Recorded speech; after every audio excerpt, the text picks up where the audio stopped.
en réalité, euh, il faut, il faut voir le moment où on se trouve chaque fois. Il faut voir chaque fois le moment où on se trouve. Est-ce que de fait, le peuple communie à l'art, à son art, c'est-à-dire à l'art de ses artistes? Et si, s'il y a une espèce de rupture entre le peuple et l'art qui est produit chez lui, il y a un problème. Il y a un problème, ça veut dire que l'art n'est pas libre, ne sort pas de son peuple lui-même, de ses entrailles, de ses sentiments.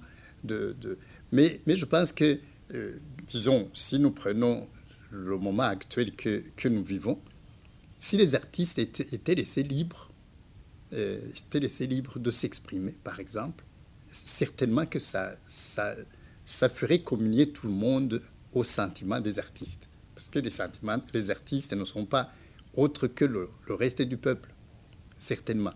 Mais si l'art est muselé, par exemple, si l'art est muselé, il ne faut pas s'étonner que l'art ne réconcilie pas. Parce que l'art ne peut pas réconcilier quand il n'est pas libre, quand il ne s'adresse pas à tout le monde, quand on lui dit de choisir son public. Il ne peut pas.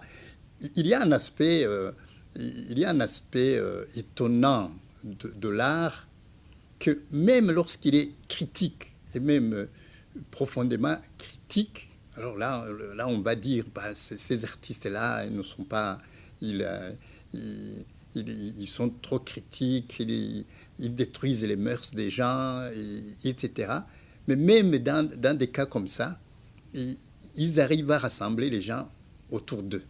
Alors, moi je crois que s'ils sont, effectivement, si les artistes s'expriment librement, alors ils réconcilient forcément les gens.